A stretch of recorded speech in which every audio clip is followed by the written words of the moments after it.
Okay, well, I had another interesting dream. It wasn't particularly emotion charged or anything like that. It was very exploratory. I was like taking a road trip across Asia, but it wasn't Asia. And there was this really weird, like, I would call it a subcontinent, but it wasn't really a subcontinent because it wasn't part of a larger continent. It was its own landlocked area surrounded by water.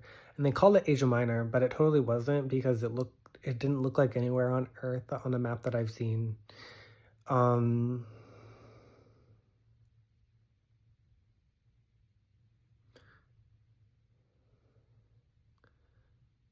oh, and there was a dream before this, but I don't even remember what it was in. Anyway, and then the island I think or the subcontinent, it wasn't actually called that. It was called Ninikaido or Ninikaido or something like that, which is not a place on Earth for sure. I would describe it as tropical, subtropical, slightly desert island type of environment. Um, Weirdly, when I got to the edge of the main continent, there was like oak cliffs overlooking the ocean, and then like in the far distance, you could see the subcontinent. And for some reason, which makes no sense, I did some kind of like parachuting or no, like a paragliding thing. It was really like unnecessary, but we did that to try to get over there. Landed, like, kinda in the water and then had to, like, boat the rest of the way. It was goofy. There was no reason to do it that way, but we did it that way, and it was kinda fun. And then when we got there, we looked around for a little bit, but there we had, like, a mission to accomplish, and the mission was to find this facility. And so we find this underground facility, and we go down inside of it, and when I say we, I can't even really describe who it was because it was just me getting there, and then, like, I ran into more people once I was there. Anyway, this underground facility, we're talking like Batcave, we're talking like Resident Evil underground lair, like a very large underground space, massive underground cavern.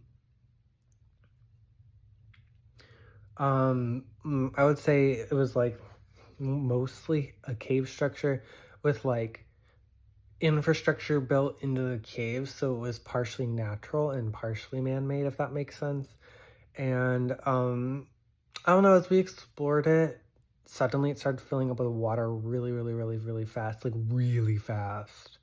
Um, so fast that there's just like white water jets, just like tons and tons of like cubic meters of water just like dumping in, like just spraying in from who even knows, like the sides of the cavern or like it felt like there was it felt like intentional, like maybe somebody pushed something, like a button, and it opened up a dam, a floodgate, something like that, like a floodgate. There was some kind of floodgate that someone opened. I don't even understand. Anyway, it filled the area up really fast. I think some people might have gotten hurt. It was not, it was kind of exciting, but it was really not the right way to go about this. Like whatever people were doing, they didn't know what they were doing. Basically, like you could tell that they didn't. That this is their that they weren't familiar with this place. It was their first time here, and they're just doing things they shouldn't have been doing with it. So yeah, it was a weird dream. It wasn't very psychological like my last dream was, which is nice little break there from that. Um,